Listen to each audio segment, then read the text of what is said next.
Well, hey there everybody, welcome back to the channel. I'm Adam, thanks for hanging out with me again today, and on today's video is going to be me answering all of your questions.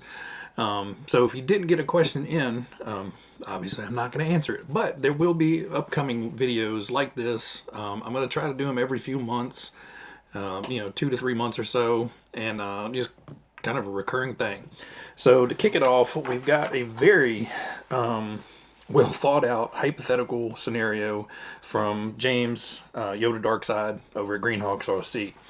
So in his question, it says a hypothetical scenario that is, as Tamiya approaches you and says they want you to bring out a limited edition Addams Playground RC in homage to you and your channel. What existing Tamiya chassis would you choose? What pre-existing body would you put on that chassis that you have chosen? And what would the driver's name signature be on the car? Any Tamiya chassis and body can be chosen from the Tamiya's fit 45 plus years of RC production. Driver's name needs to be in the typical driver's name, like Paranoid Perry, Albert Attaboy, Vibrant Vanny, all that stuff. My immediate thought was the CW1 chassis, just because I love the lunchbox and the wheelies. Here lately, I've really kind of been on a kick with the WRO2 chassis, the Wild Willie type chassis. So I'm going to say that one. Now for a body, I would love for them to shrink down the Blazing Blazer and make it a WRO2 wheelie chassis. Don't know if that's in the hypothetical scenarios. It sounded like you were kind of looking for existing and existing, but since we're in hypothetical land, I'm going to say we're going to shrink down a Blazing Blazer body and turn it into a little WRO2. So basically you would have a Wild Willie, Blazing Blazer, WWBB. For the name, I feel like it would have to be my name if it's going to be, part of the, limited edition Addams Playground. So, Anxiety Addam, Adderall Addam,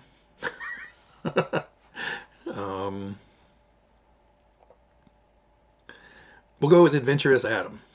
That would be a good one, and kind of in their theme of names. So I'm thinking Adventurous Addam would be driving the Blazing Blazer mini style on a WRO2 chassis. I think that would be a pretty awesome one. Instant smile maker, tumble and fun, don't have to take it serious and just enjoy it type of RC. So that's what I'm going to go with, James. So if Tamiya's listening, I will gladly accept a small percentage of royalties for that idea. The miniature Blazing Blazer, Wild Willie, Addams Playground combination mashup. Or just send me a kit for free. I'll be happy with that. So Alex Wenzel asks, do any of your kids or extended family enjoy RC as much as you? No. My daughter got into it briefly. She had a little Mini T when they first came out, and she drove it around a handful of times, and that was kind of the end of that. And she had some Radio Shack, toy store type RC. She had a Jeep she played with for a while. But other than that, really nothing immediate family wise. And, my best friend for a long time, he got a Rustler along with me, and we beat the snot out of those things, ran them a lot. But other than that, really, I've always kind of just been, me, myself, and I. There were some friends in high school that had them, and that's when I first got into it. And we would bring them to school and run them around on our lunch period. And then, after high school, pretty much got out of it. When I got back into it, it was kind of me. Had a buddy at the cabinet shop I work with that ran some with me for a while, but for the most part, it's always just kind of been me entertaining myself and, keeping my mind occupied with, being able to tinker and build on things. And he also says, I know this changes every so often, but if money was not a concern, what would be your holy grail of an RC? I'm still going to have to go to the old standby of the Blazing Blazer is one I would really, really love to have. And, if we're going for money of no concern, if there's a new in-box one out there, that would be awesome to sit down and crack open the box and actually be able to build a new kit one. I doubt that that even exists, and if it does, I probably wouldn't have the guts to build it anyway, so I don't know why I'm saying new in box. But a very, very, very, very well kept one would be kind of the holy grail. All right, so next one is from Dan Jazz. Will you consider getting out some of your old rigs over time on the new track layout, set some new times, and maybe a leaderboard? I got a feeling there could be a budget Tamiya that would upset some of the big name race cars.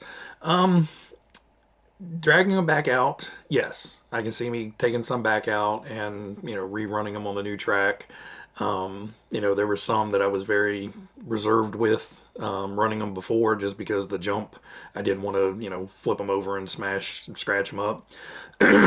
So getting some back out on the track now where it's a lot more user friendly for some of those and less likely to bang them up, yes.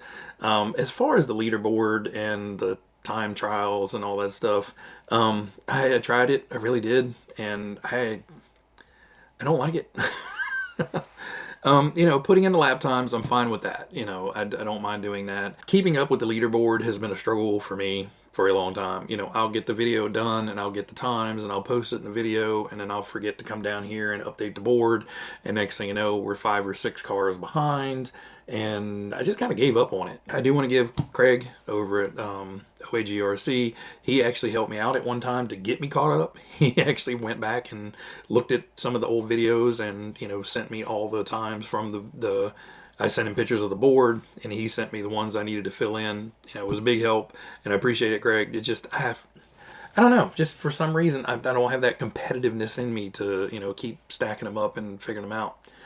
I'm not saying it'll never happen, but I just don't have any plans of it. Let's put it that way. Now, as far as your comment with the budget Tamiyas upsetting some big name race cars, yes. That Man Ray really, really, really ran well out there. And I have to say that's my new favorite track car. And I'm probably going to end up getting another one just so I'll have one for, display and the shelf. And then one to just go out there and beat on out on the track. I know eventually the one I'm running now is going to get beat up. So I'd really like to have a nice one.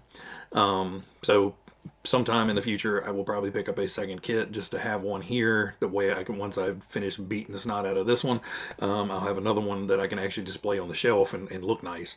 Most of the other ones I'll run, occasionally and try not to beat them up. But that Man Ray, it just loves that track. I don't know how it would do on a bigger track or a smaller track or whatever. My track, it is the best car so far.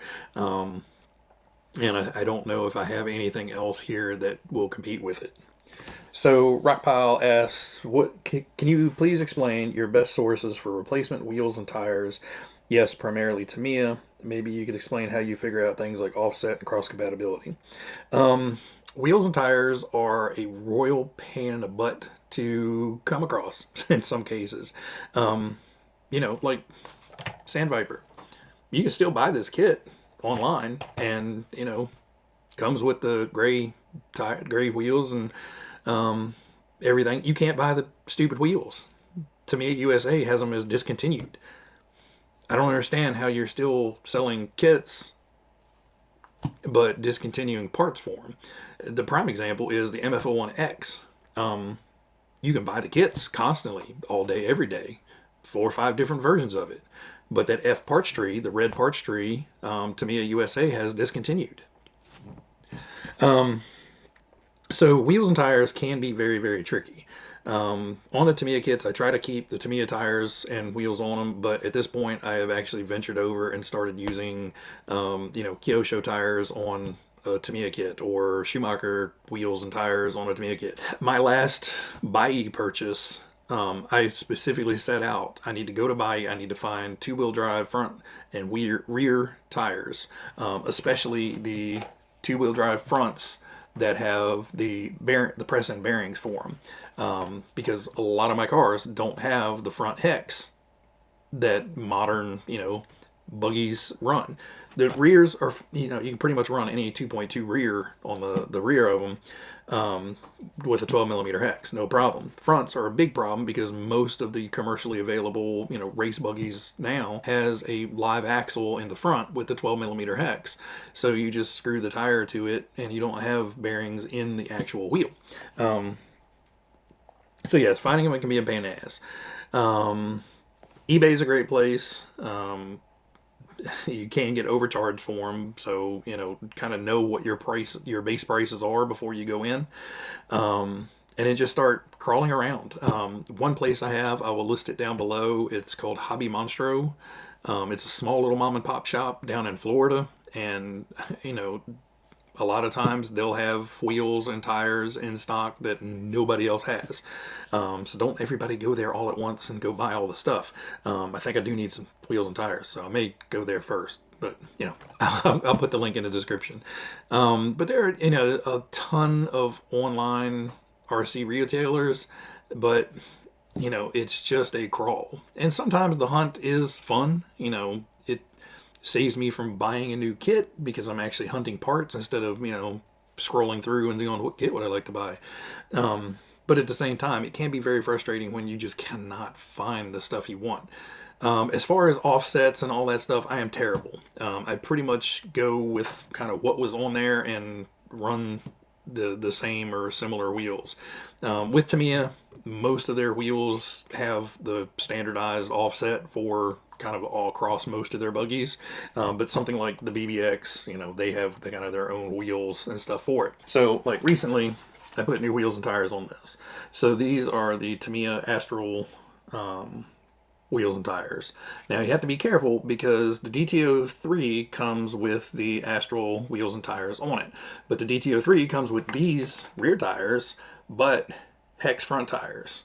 So you can't use, like this one requires the bearings in the wheel. So like the Astral, they make the hex drive they make the hex drive wheels, and then they also have the bearing wheels.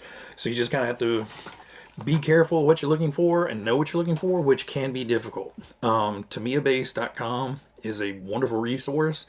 It's free to sign up for. You sign up, you can log in, you can look up, DTO2 or, BBX and find the parts listings for this. Get the part numbers for the wheels. They actually have a wheel database in there that will tell you the diameter, the offset, the drive, whatever, all about that wheel. And then you can figure out what you have and then go through kind of their library of wheels to see, okay, will this one work, or will will the one from this DTO2 work on this DTO2, or can I use the BBX wheels on this buggy? And you can compare them on something like that. So, Tamiya Base is a great resource for stuff like that, and it is also just great of going through and just learning more about, how many kits are there on the DTO2 chassis, and then you pull up, 3 pages of stuff. So that would be my recommendation of trying to figure out what you can use and, what's available. All right, so Ali RC, how many batteries do you have for your cars, and which type do you prefer, LiPo or nickel metal hydride? So LiPo batteries, I have about 20, and nickel metal hydride, I have about 10, or I've got about 12 of those. Mostly in the Tamiyas, I'll run the nickel metal hydride, and I get these Z brand packs. Most of the time, I just get the 3600 milliamp batteries. You can get bigger sizes, but the bigger the size, it adds a little bit more weight to them. So the 3600s they're heavy.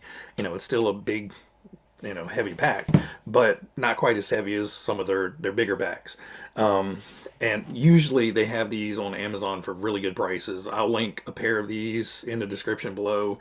And I think last time I bought them, I get a pair for like under $30, I believe.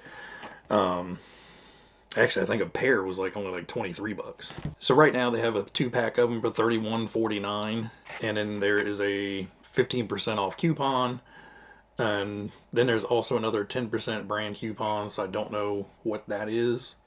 It looks like it's compoundable, so it looks like right now you can get those for 25% off. I'll like I said, I'll link these in the description. Now for the LiPos, I have a few different ones. Mainly I have the Z batteries. I have 5200, 7200 milliamp. I have 2S, 3S.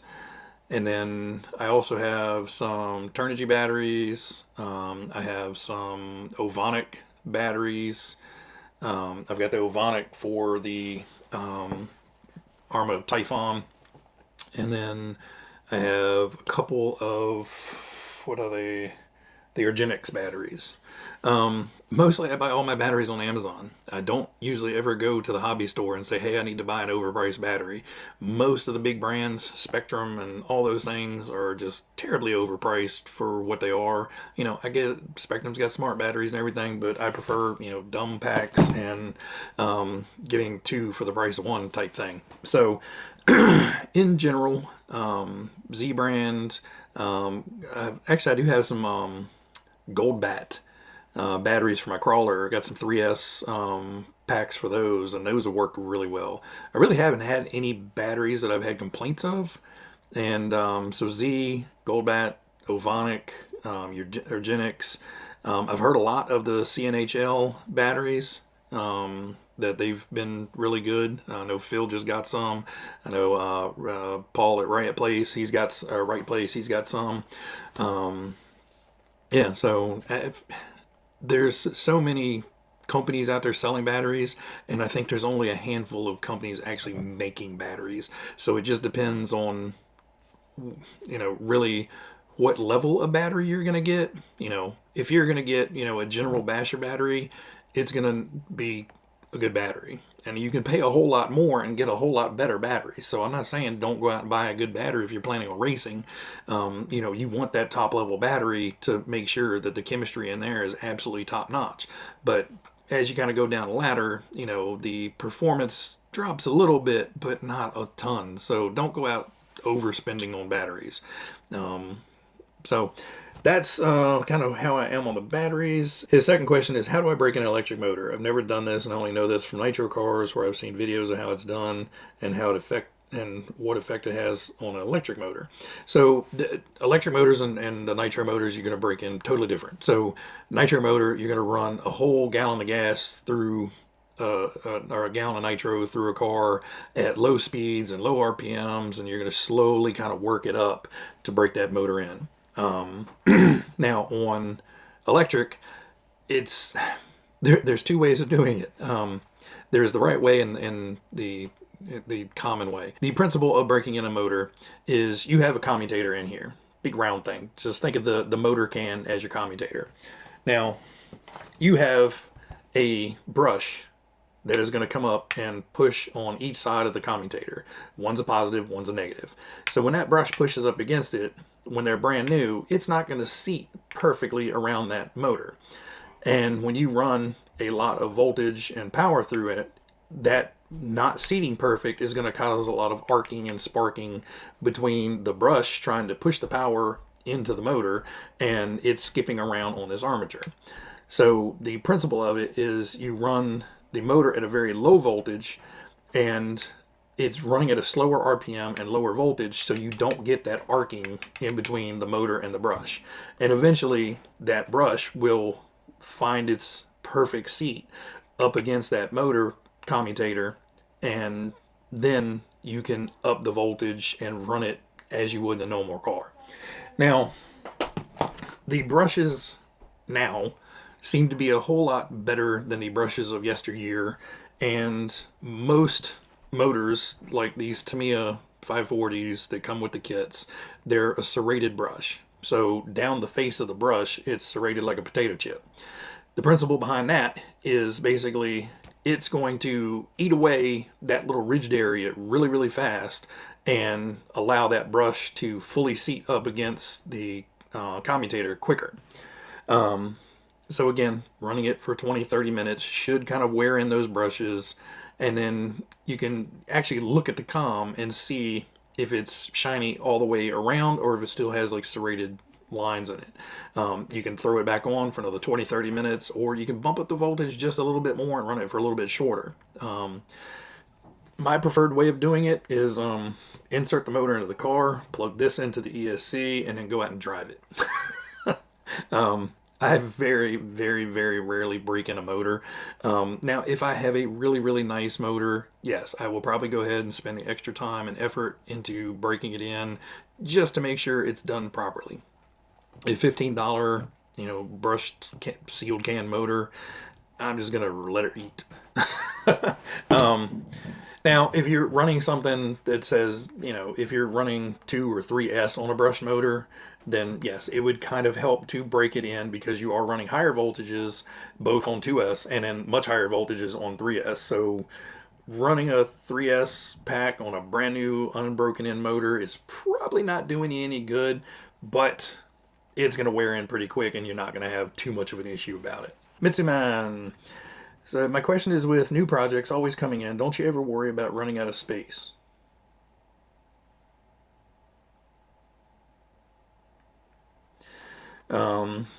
If you do run out of space, what would you do? And I ask because I maintain a very small collection due to limited space, so this is something I'm always managing. Yes, space is becoming an issue. My garage area, I've got one entire wall completely full of cars, and then obviously in here, I have got quite a few. So give me 1 second. 1, 2, 3, 4, 5, 6, 7, 8.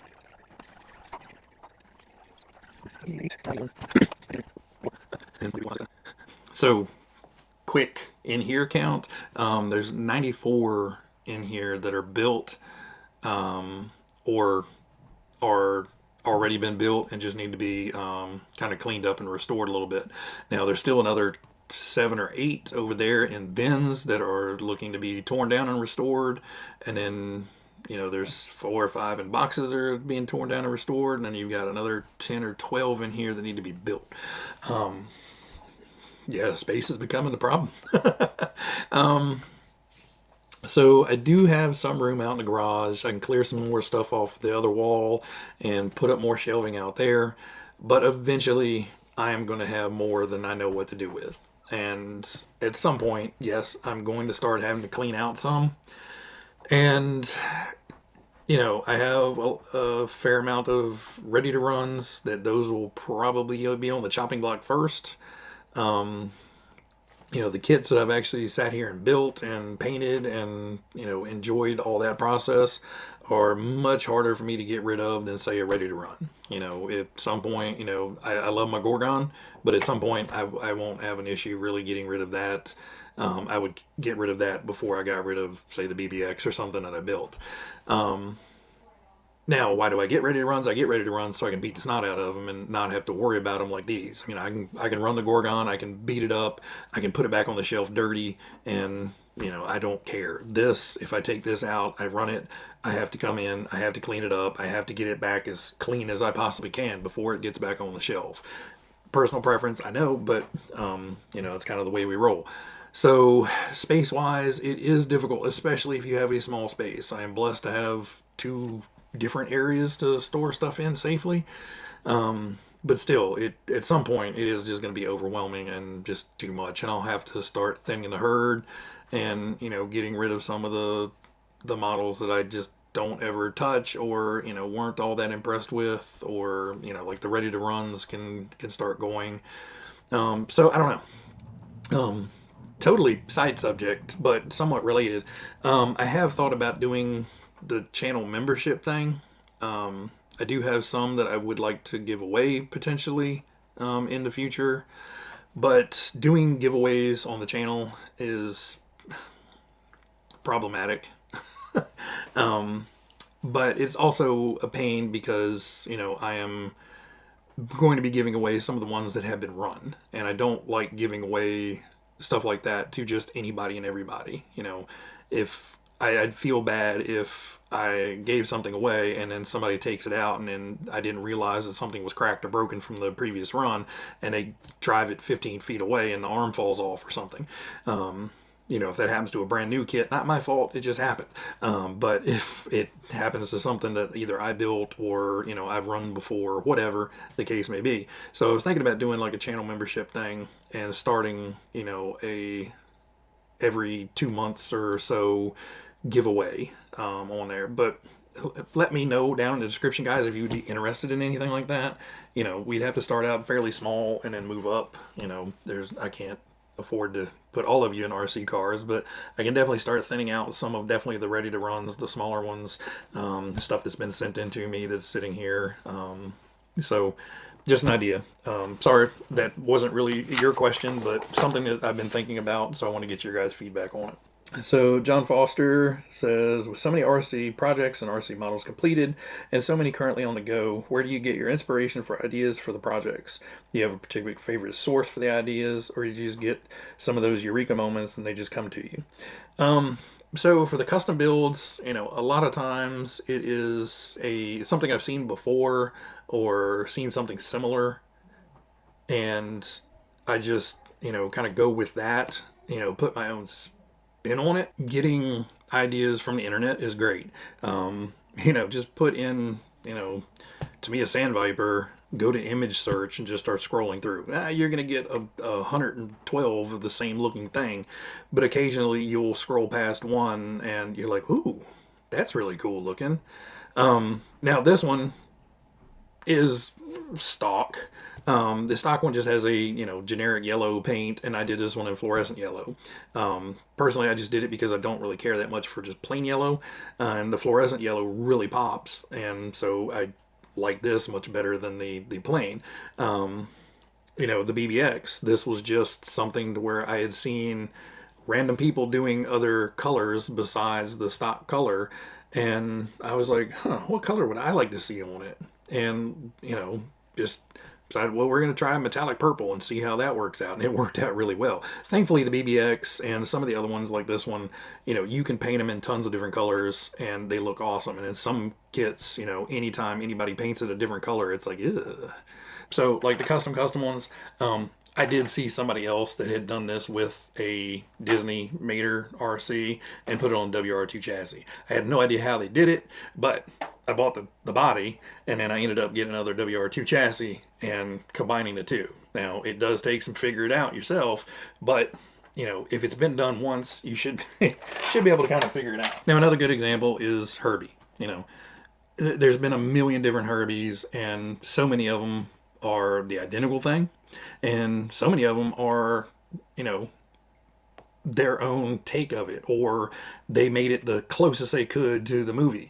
In the movie, he had the little retractable rag top, I believe, in some of the movies. And then on mine, I was just like, I'm just going to get Herbie decals, paint it white.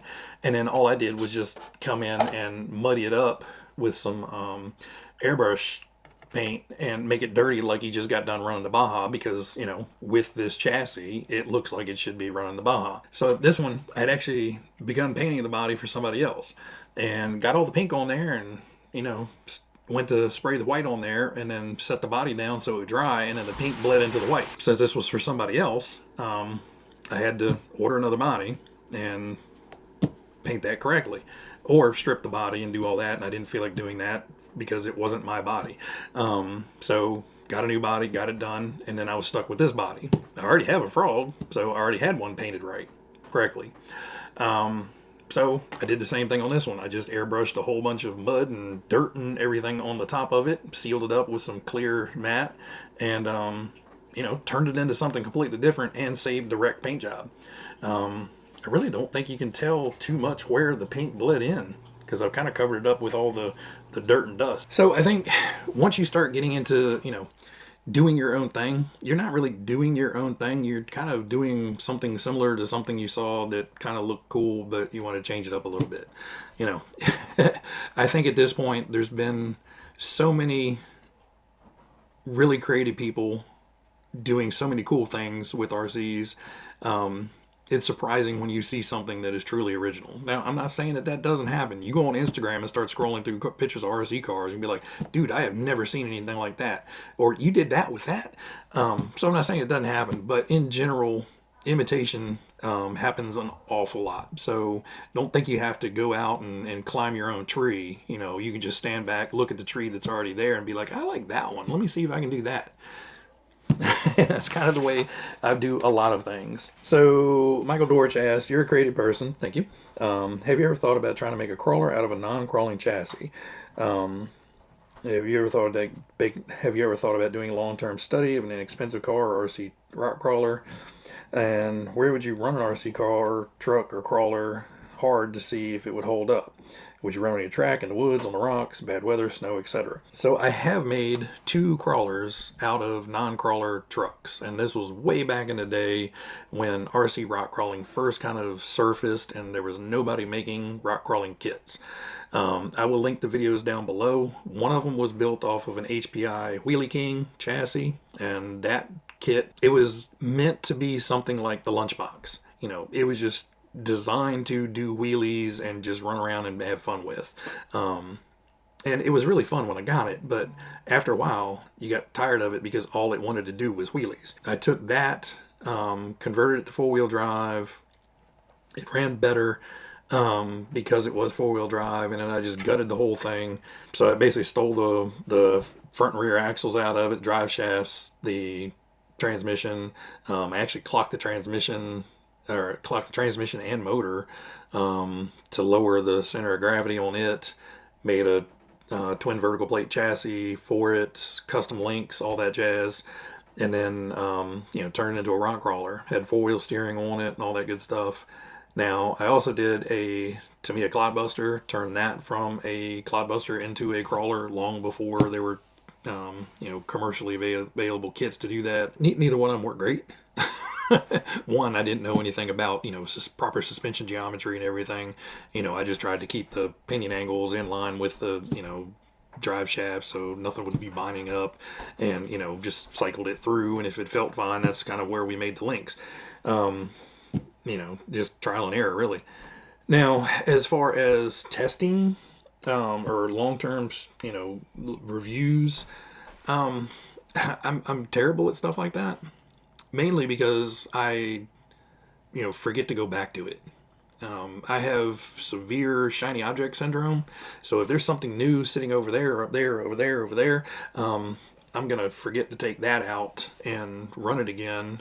And I'm going to pick up one of those shiny objects over there and start playing with it. I'm just honest with you guys.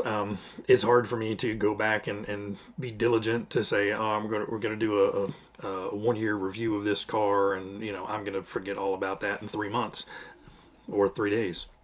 Just depends.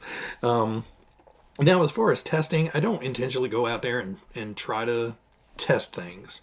I'll push things occasionally, like my CCO2, I think, the Bronco. I beat on that way harder than it probably should have been beaten on. I'm really surprised I didn't break anything more than twisting that drive shaft in half. I proved it can do it. It can go out there and crawl on jagged rocks and hold up. But I probably pushed that further than I should have. But it's not hard to really go out there and get some axles hung up or get a tire wedged into a hole and really start testing things rock crawler wise. As far as basher car wise, I really don't have too many. I've got the Granite, I've got the Gorgon, I've got a couple other like the Typhons and stuff like that, and I really don't beat on them. I'll take them out and peg them full throttle and send them around the yard, and if something breaks, I'm not too worried about it. But I don't go out and torture test anything. And as far as bad weather, I will take stuff out in the snow, but rain and mud and yuck and stuff, I don't like cleaning them up. I like mine to stay pretty. So, long term and torture testing, not my forte. Canuck Chuck, he went, totally off the reservation on this one, but I do like the question. So he asked, what do you think is more important, password length or password complexity? For example, a 24-character password using dictionary words, or with 1 to 2 special characters or occasional capitals, or a 10-character super complex password. This is a jumble of random alphanumeric and special characters. Now, this is something that security struggles with, because hypercomplexity is the best way to go. Making something as random as you possibly can make it is your most secure way of doing it. The problem is users don't remember highly unique random things well. Especially when you have to change them every 60 to 90 days. You barely get used to the one really complex weird thing to remember, and then now you have to remember another one, or you just write it down and sticky note it underneath your keyboard and totally dissolve any reasonable use of having a complex password.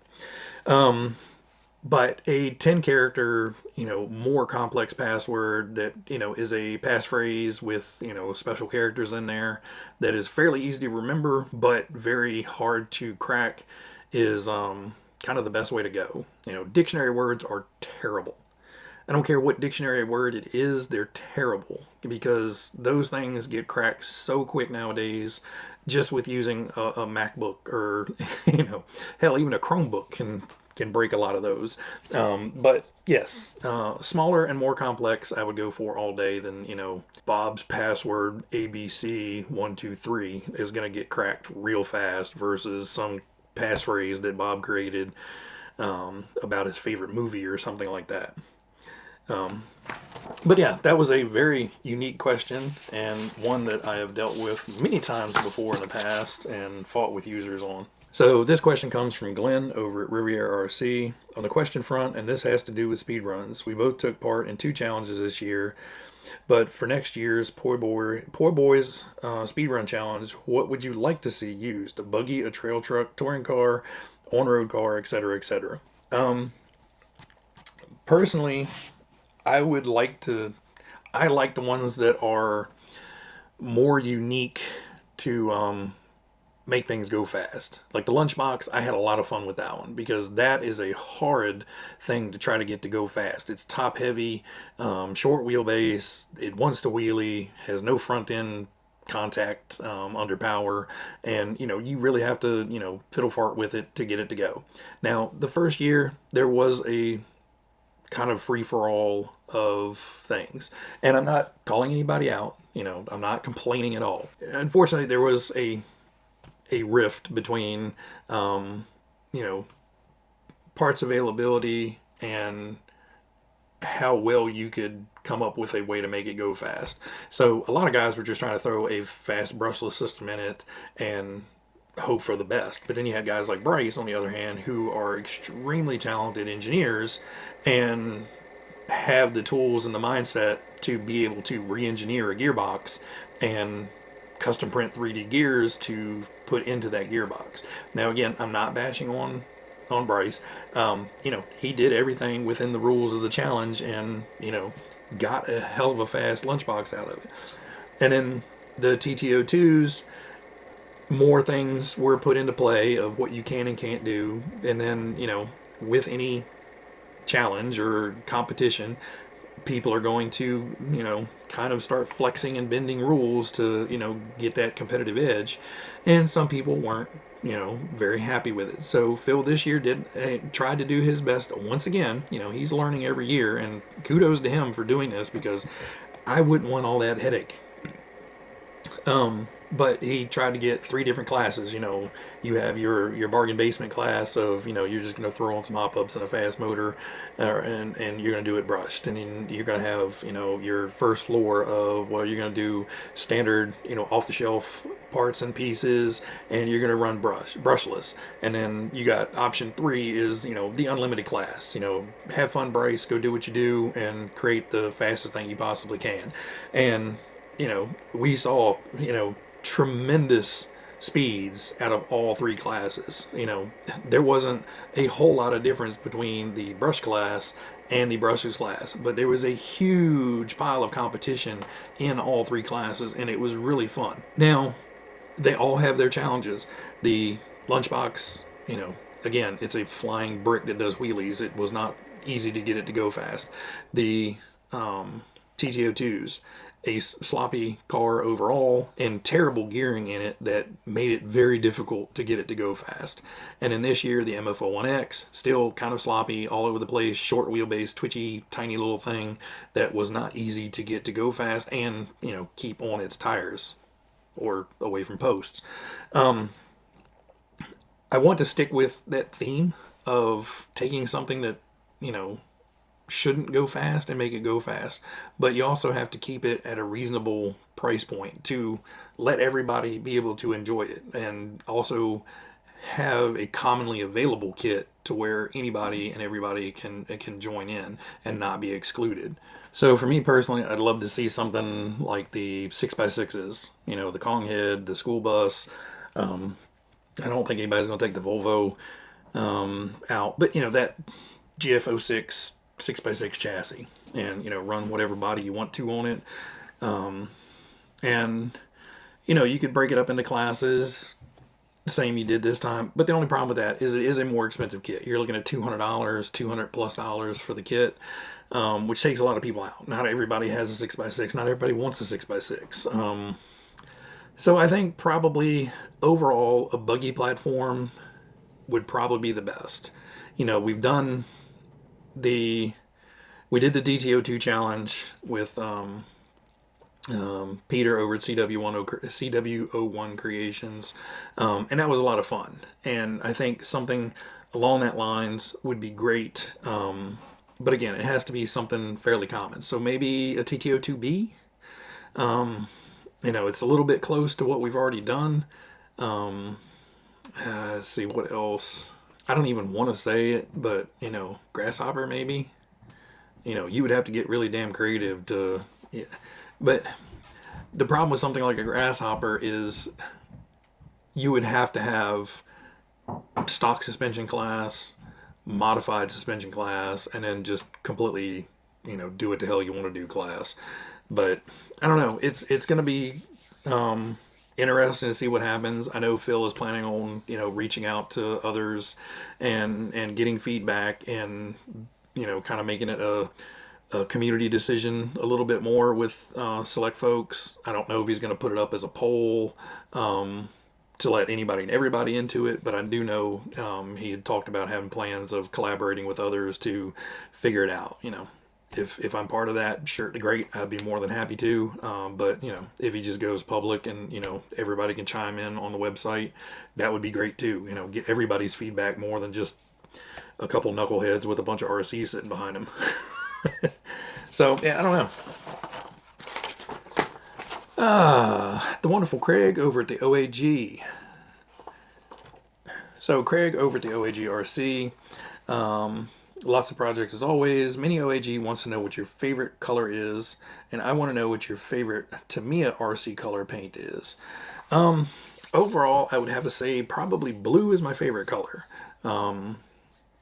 In general, just kind of a regular blue, dark blue, somewhere in there. And funnily enough, my favorite color, and I have a can of it right here. Tamiya PS16 metallic blue. This is probably my favorite Tamiya color that they have. Now, there are some other ones that are pretty good, but the PS16 is probably my favorite color. And just a quick shout out to Minnie. Hope you're doing well, and hope you're not giving Dad too much grief. So Andy Knuckles, what are your suggestions for transmitter receiver for somebody who's looking to build a few cars this winter? I can only speak from experience. The Spectrum radios have done me very well. I haven't had any real problems out of them. I've dropped them, kicked them, left them on overnight, and never had any problems with them. But that saying, there's a lot of really great radios out there. I know a lot of guys run the Radio Link radios. There's 4-channel and 6-channel ones out there. I haven't tried them personally, but I know a lot of the guys have run them and had a lot of good luck with them. I know a lot of guys like Fly Sky and some of their radio systems. Now, once you start getting up into high-end radios, like the new Radio Link RC 8X that I have, and then like the Fly Sky Noble, you can't go wrong with those. But they are very expensive, so not something everybody is going to go out and get. Now, if you're planning on adding to the collection, look for whatever is kind of in your price range and has a reasonable amount of channels to it that is going to suit you down the road. Don't go out and buy a cheap 2 or 3 channel radio that only holds 1 or 2 cars. You're just going to go broke buying radios, and eventually you're just going to have a wall of cars and bins of radios that you're not sure what goes to what, or you're going to have to pick them up and look at the bottom of every one. Believe me, we've all done it. But anything that has a 10 plus model memory is a good starting point. That'll get you by for quite a while. And you sell a car, you can, you know, let the receiver go with it if it's something that they're interested in. You know, they have a radio link receiver too. You know, you can add that into the car and buy another $13-15 receiver and, you know, bind it up to the radio and keep going. Now, if you do have a 10 channel radio and you have, say, 12 cars now, you don't necessarily have to go out and buy another radio.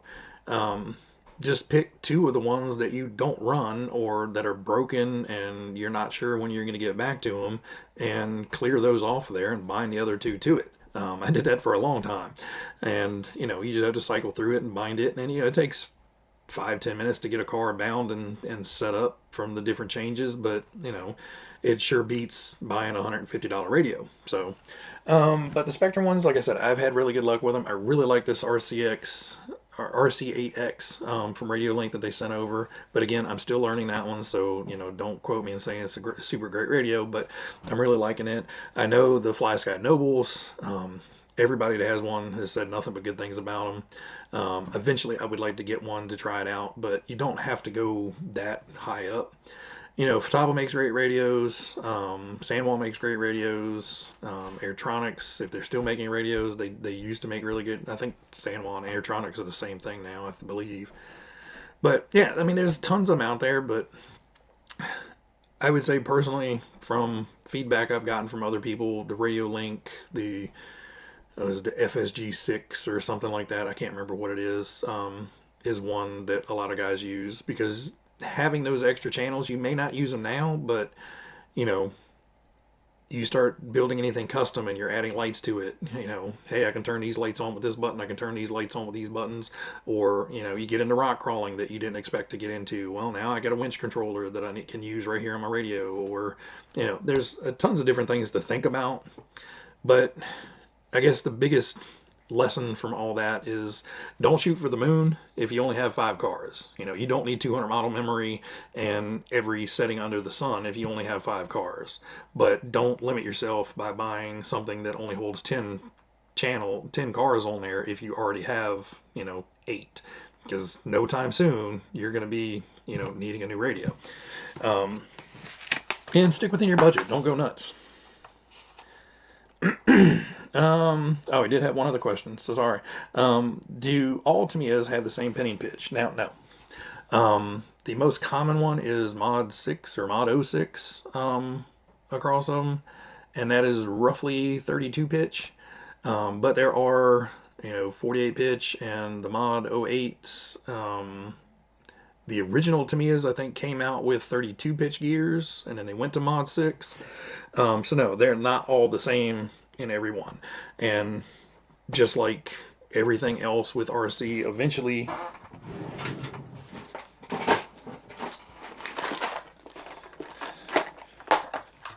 you'll end up with a big bucket of random pinions to fit random motors. So I have the regular, you know,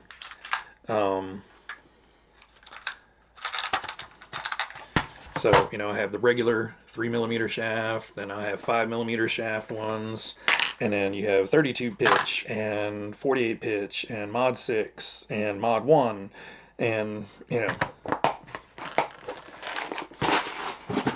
But as far as Tamiyas, no, they're not all standardized. You know, a lot of the on-road cars will use the smaller tooth, and then a lot of the off-road ones will use the bigger tooth. And then as you get into vintage stuff, it kind of bounces around a lot. So yeah, there's no one size fits all. So James Mad BRC, so here's a question. Do you get more excited about getting cars that you owned back in the day or cars that you never owned back then? So what ones get you more excited and pumped up? So I didn't have that many cars back in the day. I had the Super Blackfoot and the original Traxxas Sledgehammer were my 2 kits from back in the day. And then I, you know, got married and we had kids, and then after that I got a few more. I got my original Stampede that I still have, and I got a few others, and then kind of kept it bare minimum for a long time, and then, you know, in the last 10 years, things have grown exponentially.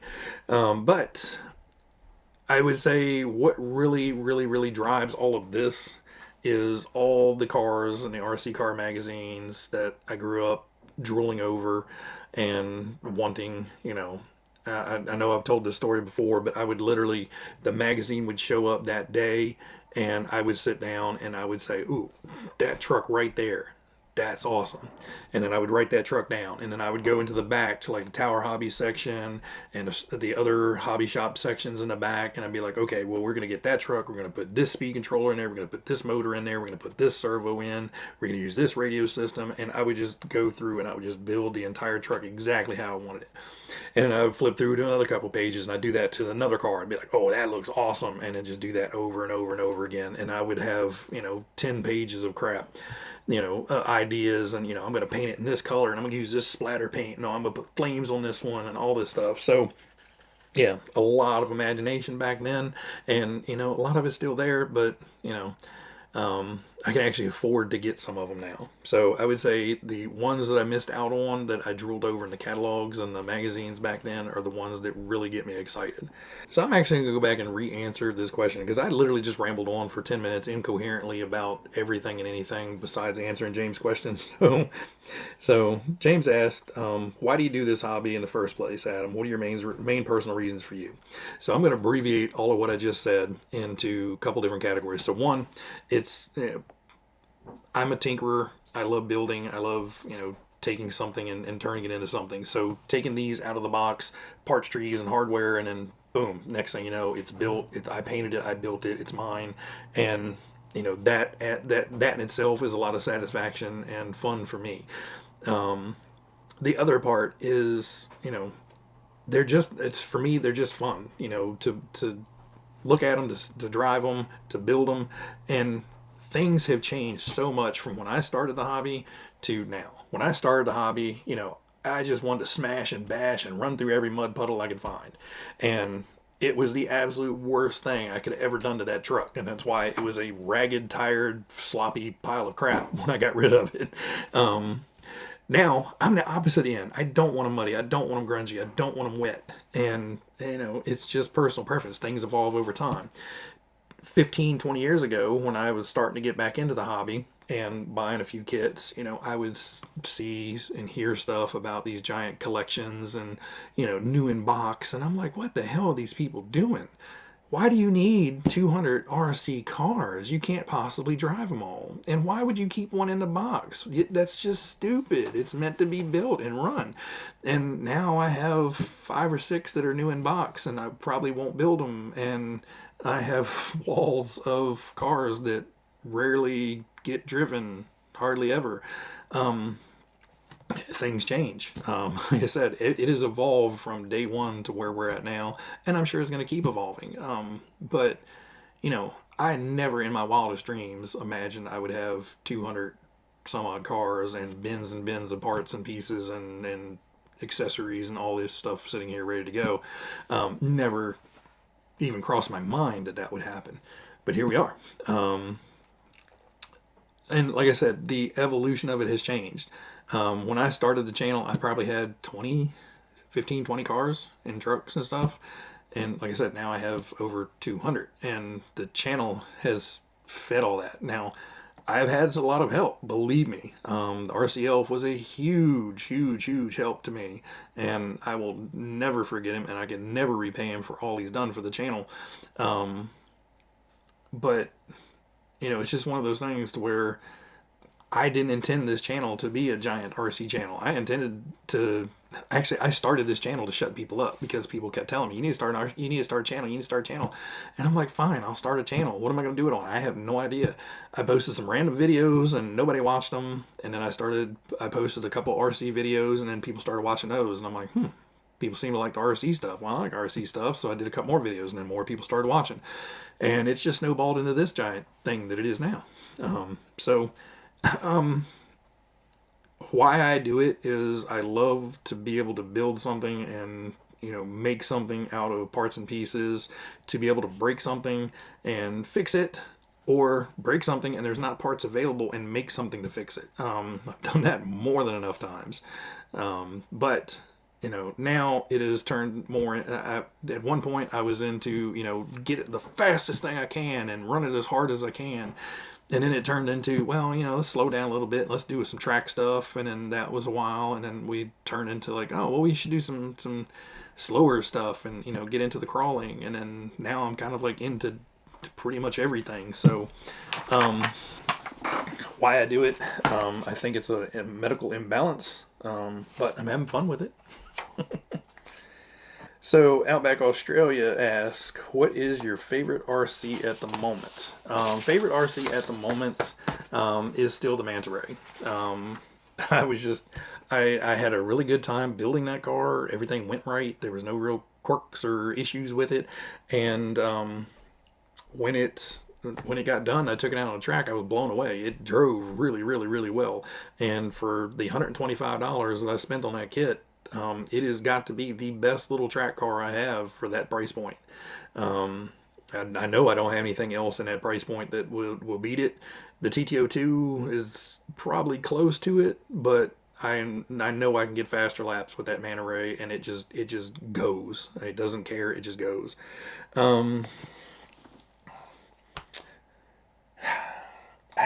I've got so many, it's hard to, you know, say what's a favorite, but favorite for right now is probably the Manta Ray. Now, I do have the top force to build, so that may kick it off. I don't know, but we'll see. So Brad asks, what did you pre-order the Hornet Evo? Yes, got one on pre-order. Are you going to get the Traxxas Mini Max? Nope, have no interest in anything Traxxas at the moment. So what the next Tamiyas that are coming out that you want, as well as any new Kyoshos that are out that you're going to get? So I have on pre-order, I have the Evo, I have the Porsche 956, and I have the Astute on order.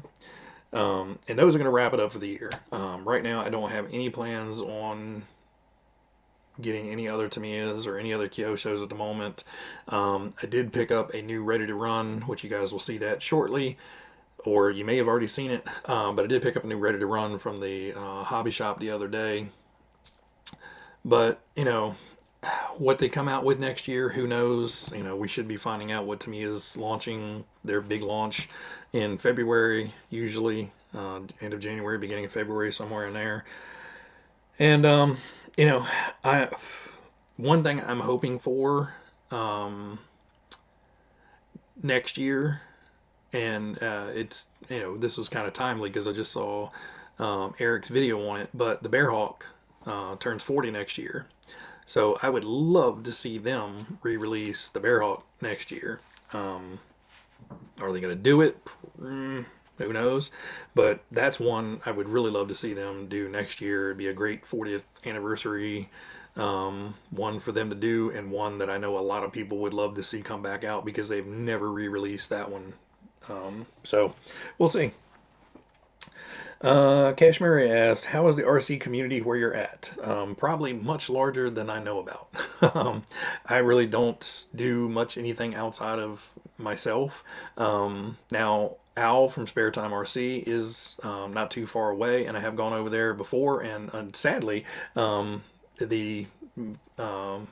phone reminded me it's been a year since I've been over there to his house to run cars. We've talked about getting together, and it's just one thing or another has kept us from doing it. Either his schedule or my schedule just have not worked out, and unfortunately, it's just a pain in the butt. I would love to get over there. You know, I have this that was purposely purchased to go over there to run with Al on his track, and I've still yet to get over there. Hopefully, maybe the next month we can get together, get over there, get some stuff run. I'd really love to. It's just time-wise, you know, it's either weather, my family, his family, something is going on all the time, and it just never works out to where it's going to mesh well. As far as RC racing and stuff like that, I know we have one local track fairly close to me It's an outdoor track. It used to be more set up for 8 scale, and I've seen it recently in pictures, and it looks like it's more set up for, 10 scale racing as well. So I don't know if I'm going to go over there, but it's much more interesting now that it's not a huge beat up rough track for the 8 scale buggies and truggies and X Maxes to run on. And it looks like it's more suitable for, short course and 10 scale buggies and 10 scale truggies and stuff like that to be able to go out there and navigate around and not get beat to death. But other than that, you've got to go 40 50 miles south, or 40 55 mile 40 or 50 miles north of us, and I don't want to be honest with you. Our local hobby town is a very small one, and they don't really have the room or space to hold a lot of events. I know the one down in Richmond that's south of us, about 50 miles south of us, they do a lot more events down there, and I think there's one up north that does a lot more events up there. But I am very content to sit down here in my basement, tinker away, play with these, post videos, talk with you guys, and you guys are my community. I don't need to go out and bash and crash with, a bunch of other guys on the weekend at a local track. I've got you guys that I talk to all the time. I've got friends in the UK, Australia, Malaysia, Philippines, Canada. My community is global at this point, and I love every minute of it. I love talking to you guys in the comments. I love doing these little Ask Me Anything videos so I can kind of be a little bit more personal with you guys. And ramble on for hours on end.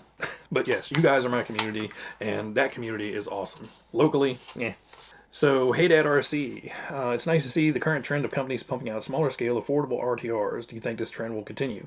I actually had a conversation with Phil over at Poor Boys RC on some of his last videos, and I do see it continuing for a couple reasons. One is the hot new trend.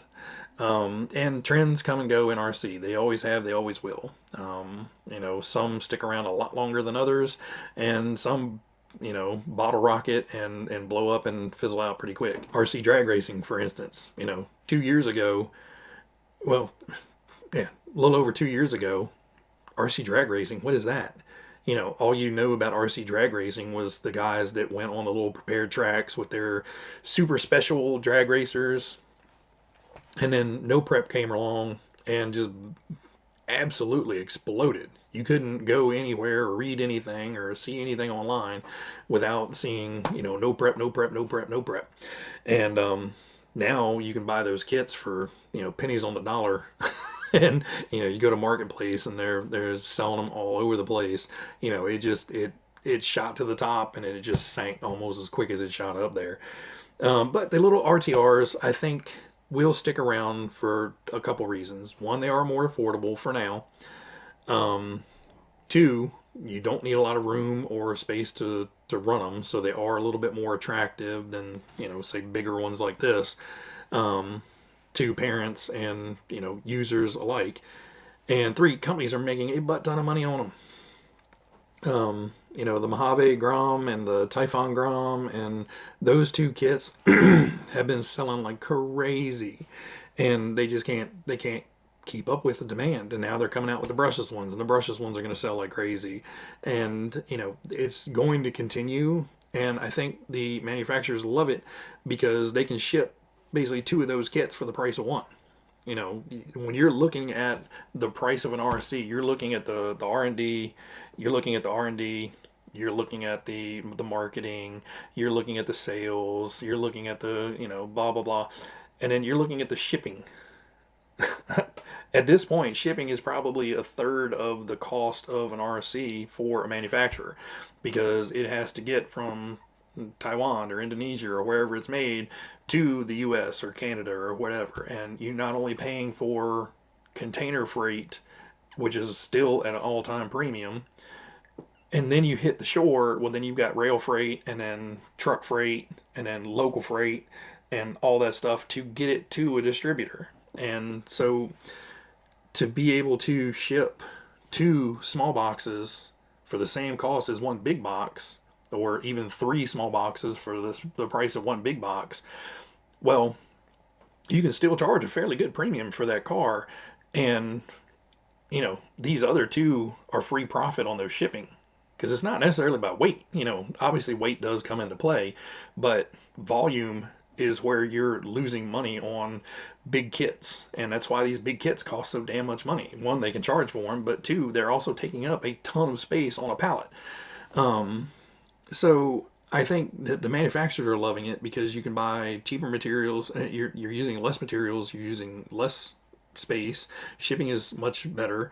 And yeah, you can send 6 cars in a big box to a hobby shop through FedEx versus sending 6 cars on a pallet to a place using, you know, FedEx freight or, you know, door drop type freight for like X Maxes or whatever. You know, it's a big difference. Now again, I think it will phase out. I think they're going to end up kind of creeping those prices up and up and up and up to, at some point it's going to be like, why am I buying this little thing when I can buy this big thing at the same price? And the big thing probably will do a whole lot better. You know, it's going to cycle, and I see them being a thing for the next couple years, and then it's just going to fade off. You know, I think kits are more at jeopardy of kind of becoming end of life.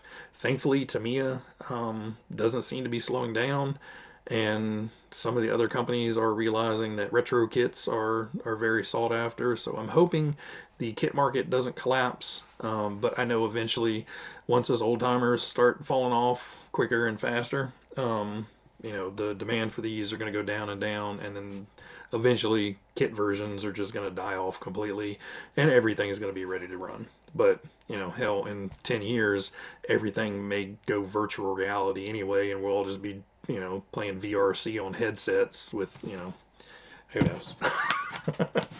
So, Fonzie RC, is it possible, of course, to let us know if you want to get a Kyosho buggy, and what would you choose, rear-wheel drive or four-wheel drive, old school style, of course?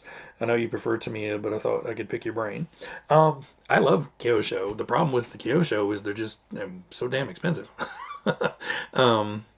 My next one I probably would like to get would be the Javelin.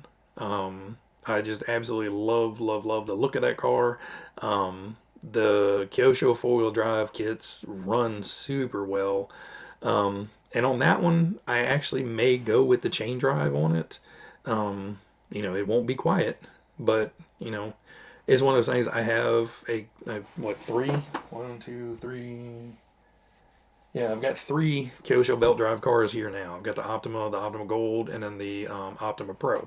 So, you know, going to a Javelin may make it chain drive, make my life a little bit harder, but, you know, have that true classic chain drive, old school Kyosho.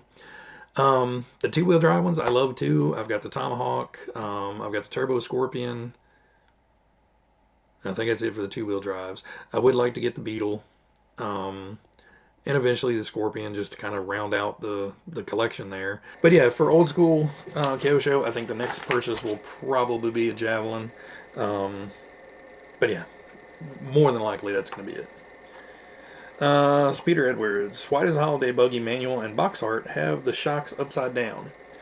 It's just the way that the arms are made, and I don't have... No, my Holiday Buggy's out in the garage. Just the way the shocks are designed, especially if you go to put oil-filled shocks on there, they just fit better upside down. It's just the way the arms are made and the way the shock goes through the arm and everything. It's just the way they designed it. Dom over at RC Dom UK, what started you doing YouTube? Kind of touched on that earlier, but I'll elaborate a little bit. I've always been doing something, you know, whether it's, you know, woodworking or whatever. These have always been active. And most of the people I worked with, I was working in an office environment, working on computers. So most of them didn't do hands-on things like that. So they always thought it was amazing that, you know, I could do this or I could do that, or that's so cool. Who in the world ever knew that happened? And, you know, it was cool, but, you know, I was, you know, their source of entertainment. And people kept saying, you need to start a YouTube channel. People would watch this, you know, people would love to hear about this and blah, blah, blah. And I'm like, not really. You know, I've never been an outspoken person to sit in front of a bunch of people and talk. Now you can't get me to shut up. Hence why you're here for the last 40 minutes. But the reason I started was basically they taught me into it, and like I said, I didn't know where it was going. I started doing some random videos of me doing this or doing that and doing this and doing that, and none of them took off. And then I posted, like I said, I posted the RC video, and people started watching that. And then, you know, as it went, more and more RC videos came out, and that's just where it went. And then the RC Elf got involved, and it's just snowballed from there. You know, once he got involved, and you know, I was able to get more content out and meet more people and talk to more people. He introduced me to people. We've all been friends for years now, and it's just been great since. Angry Mountain, and we're down to like the last 3 or 4 questions, so hang in there. We're almost at the end. What are your top 3 kits to build? Top 3 kits to build. Well, one was definitely the Grand Hauler, just because that was so involved and just so much stuff going on. It, you know, took a couple weeks to get done, but that was a great kit to build. Let's see, what else?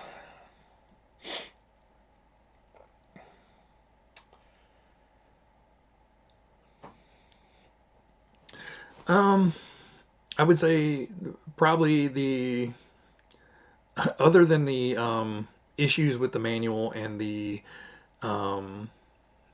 difficulty with working with the plastics, the RC10cc, just because that was the first RC10 that I was able to put together as a kit. You know, RC10 was always out of my league when I was growing up, and it's been that way for a very long time. Just couldn't afford them, and you know, it was just this high pinnacle car that, you know, it was just always kind of the holy grail. And then I got one, and then I got one, and I got one, and I got 4. But the CC was the first one I built, so that was a joy just to sit down and build something that I've wanted for so long. You know, I'd already had the runner, but you know, taking one apart and putting it back together isn't quite the same as snipping the parts off and putting everything together with the manual. Even though the manual kind of sucks in spots, but that's neither here nor there. I would say the other one,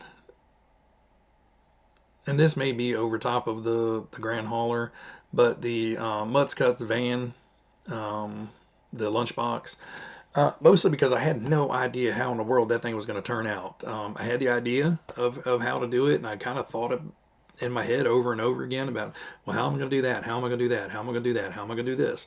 And, you know, when I actually sat down, all that kind of mental prep got me through the whole build. And next thing you know, I've got this big fluffy lunchbox sitting in front of me with a waggy tail and floppy legs and floppy ears, and you know, that thing just makes me smile every time I see it. And that's probably my favorite. You know, the custom ones are always much more fun because there's no rules, there's no instructions. You know, you're figuring it out and getting it done, which can be frustrating at times. But I would say, probably have to say the Mutts Cuts would be kind of my top custom build. But you know, I've also done the Mystery Machine van, the Cannonball Run van. I've done the Rolling Thunder van.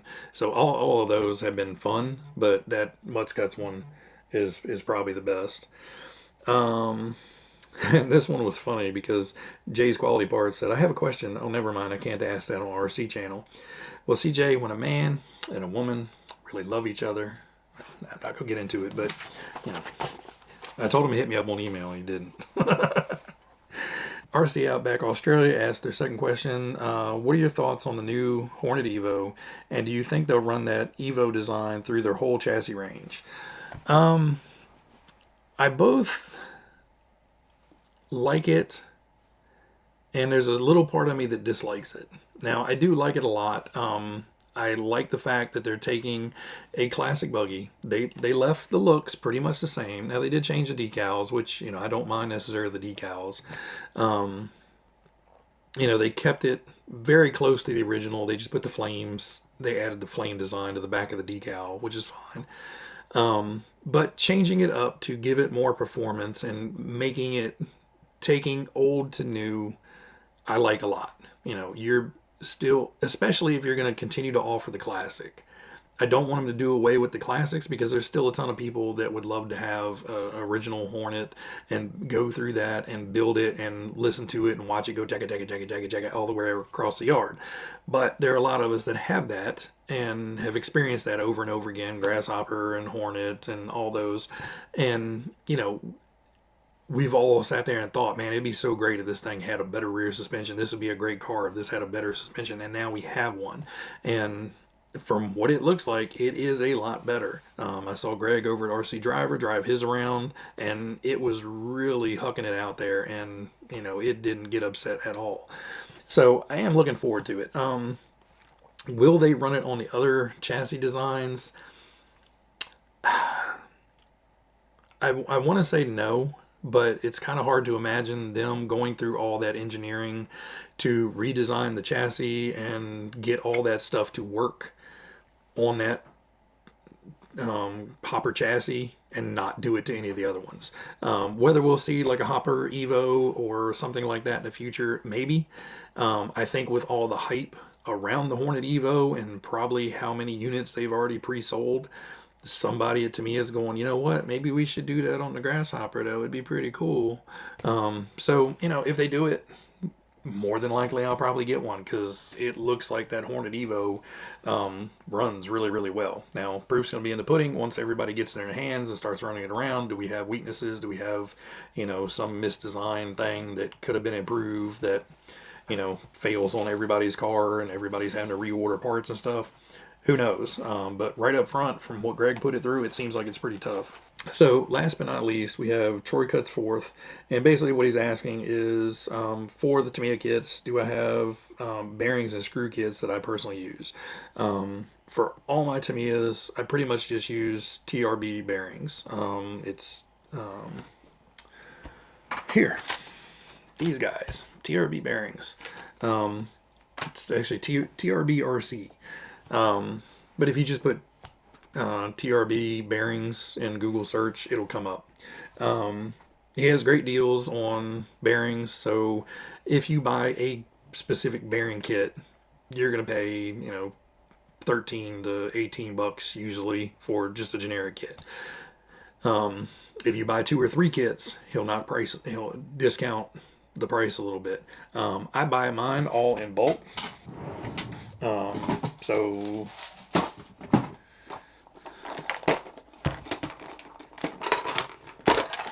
So like these are all the 1150 bearings and 850 bearings that go in the majority of Tamiya kits. And then I've got another big one of these down below with a lot of other common sizes. So 1150 and 850 bearings, I'll buy those, you know, 50 to 100 bearings at a time. And I get a good discount by buying, you know, a large sum. And you got to buy them in like 10s or 20s or whatever at a time. But, you know, in general, you're going to run through 10 bearings a kit.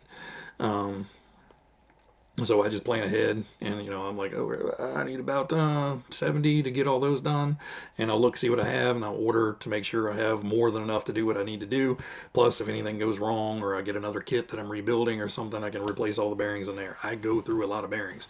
And you won't, I don't think. But if you do, buy them in bulk like that.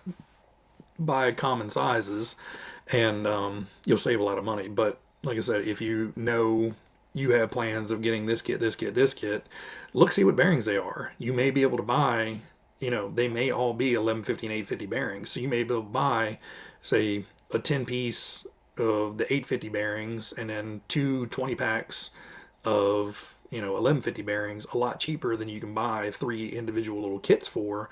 Because for him, you know, this, you know, it's a whole lot more labor intensive to make a specific bearing kit for this car versus just, you know, taking a bucket of bearings and, you know, throw them in a bag and sending them to me. So, you know, that's the way I go about bearings. Screw kits, generally, I just stick with the stock, you know, screws on these things. I generally don't upgrade to, you know, anything fancier.